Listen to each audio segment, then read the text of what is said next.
we're talking about youth, a very important segment of the society, a segment that have always had the attention of our leadership. Sheikh Mohammed bin Zayed, Allah yahfadh, have always believed, just as his late father, Sheikh Zayed bin Sultan Al Nahyan, that the real treasure of the United Arab Emirates is the investment, the real investment in youth.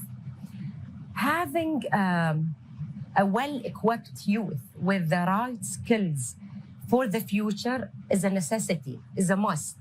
One of the most important topics is to ensure that our society is comprehensive in all what it ever provides for its people. Inclusivity is an important topic. We want to ensure that no one is left behind. Your Excellency, مريم المهيري, from your point of view, how you can see that the UAE will have this transition to a smarter, more environmentally sustainable and socially inclusive society? First of all, it's an honor to be here in the Mohammed bin Zayed Majlis for future generations.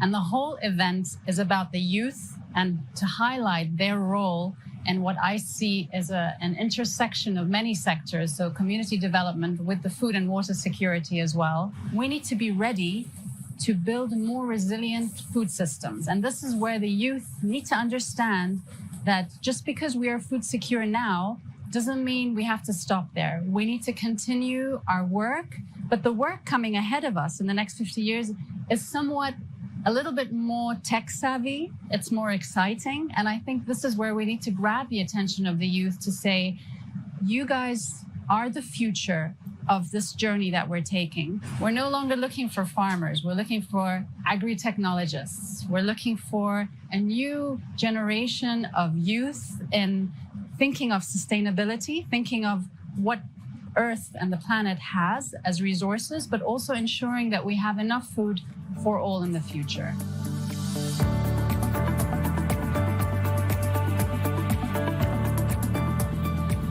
Hello everybody, my name is Fatma Ahmed Al-Musawi from Dubai, Emirates.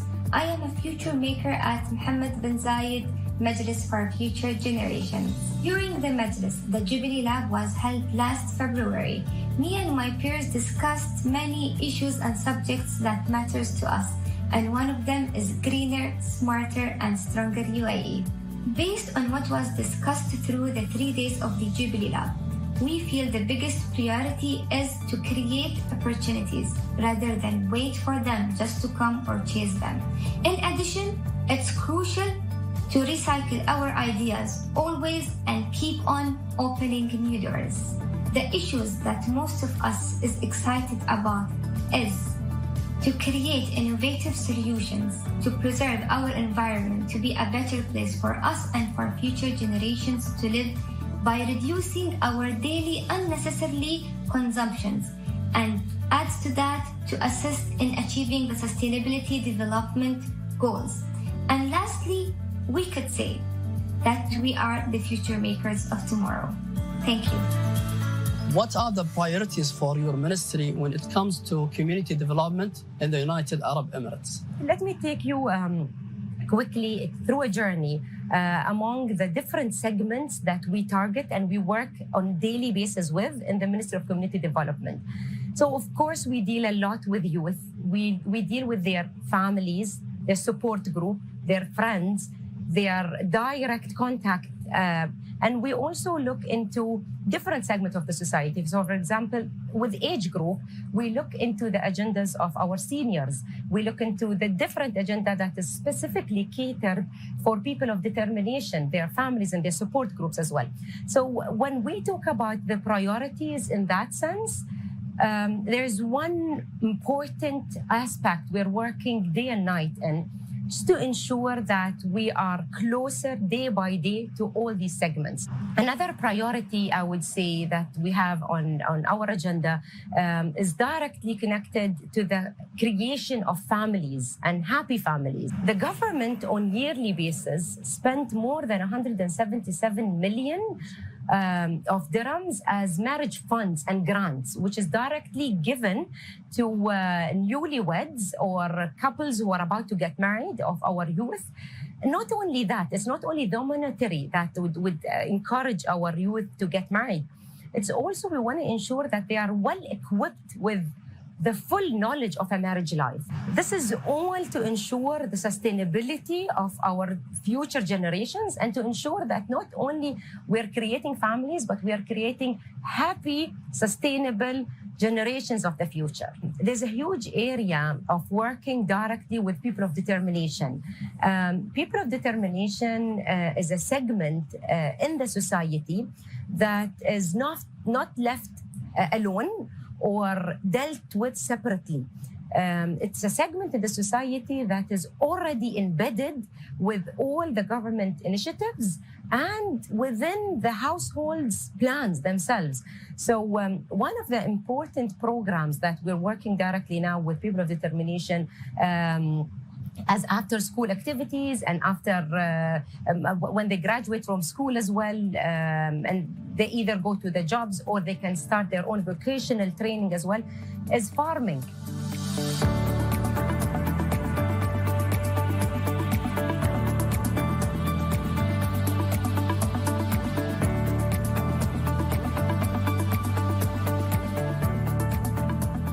بسم الله الرحمن الرحيم. طبعا التعريف بنفسي، أنا حامد الحامد، مؤسس مجموعة أقراسيا.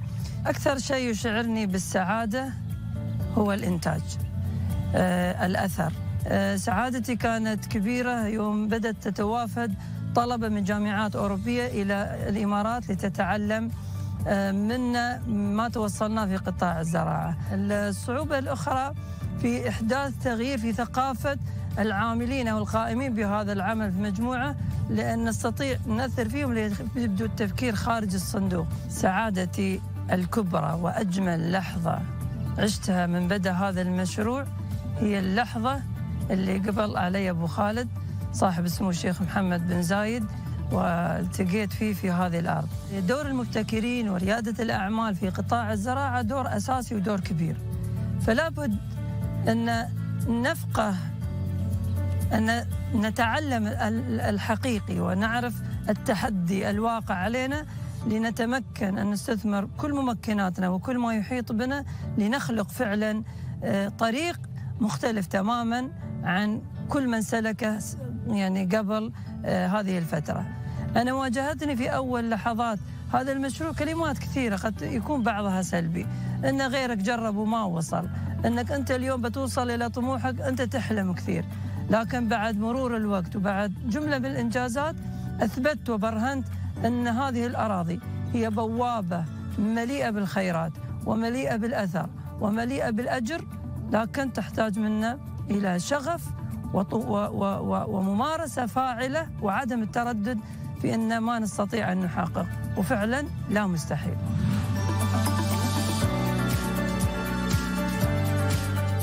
I would start by saying well done, Hassa.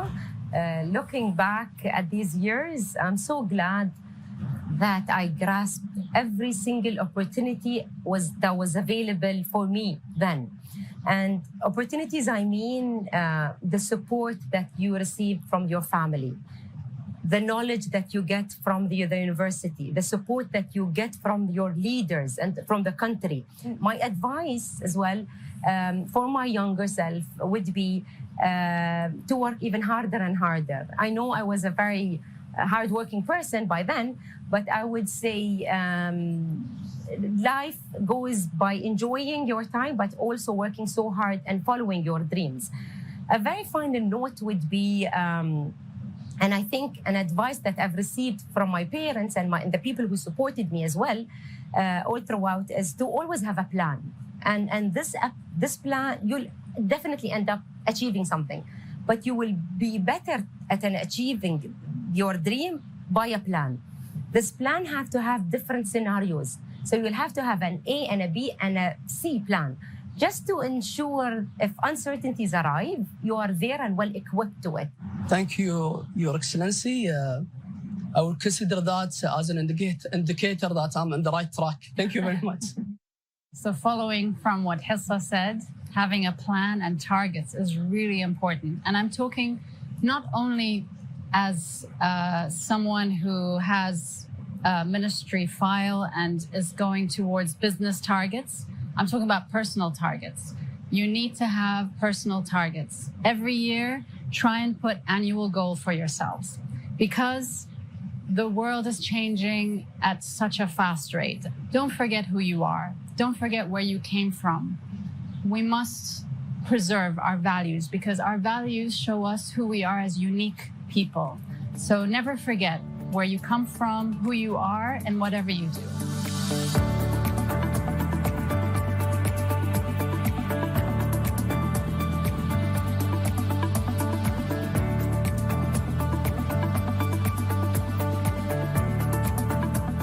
Assalamu alaikum. I'm speaking to you today from the Knowledge Center at Masdar City. Our nation was the first Gulf nation to sign the Paris Agreement. Our region, the Middle East, and indeed our country, the United Arab Emirates, have an advantage. The MENA region has the largest youth population in the world. 7 out of 10 young people in the UAE say that they would make changes to their daily life in order to protect our planet. Masdar is setting a great example on showing that through the implementation of technology, impactful and meaningful changes can be made. A lot of our youth are going to find rewarding careers at Masdar City. Today, the city is home for innovative businesses, all of which need skilled employees to work on addressing key challenges surrounding sustainability. Many of these ideas and ventures are being made possible by the Catalyst, our startup technology accelerator based here in Masdar City. I would like to tell you about another important initiative that Masdar has been working on for the last 3 years. An initiative called Youth for Sustainability. This strategic initiative, or this strategic platform, is equipping young people with the skills needed to pursue careers in the sustainability industry. Our learning app aims to offer skill knowledge for the jobs of the future to up to 1 million youth by 2030. If we are to address the world's climate action plan, we need the power of our youth. I encourage you to get involved with our Youth for Sustainability platform. And let me tell you that a career in renewables or in sustainability-related fields will be a rich and rewarding one. I hope to see you at Masdar City in the months and years ahead. Be safe and best of luck from Masdar City.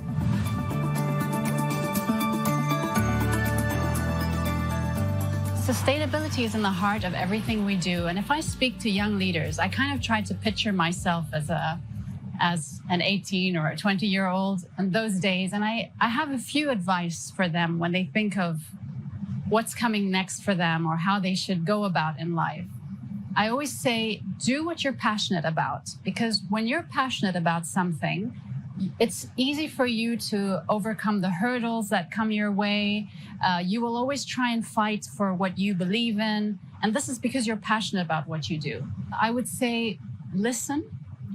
Very important for the youth to listen, capture what you're hearing. Try and be your own creative thinker or your own, let's say, analyzer. Speak to elderly people, speak to people of your age, but really take the time to listen. And don't forget to dream, okay? It's really important to have dreams. We're so blessed here in the UAE. The leadership really, they inspire us to dream. I mean, Hissa and I, we're in a way, we're nation designers, as our brother Muhammad Gargawi says. We're nation designers in that in whatever we're doing, we think of how can we visualize the UAE in a few years' time? the future is there for whoever will grasp it. I mean, I never thought I would ended up with this job. I know I had the passion for it.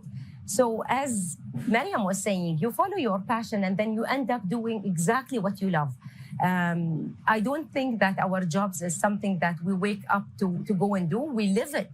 So I don't think even days matter, whether it's a working day or it's a weekend.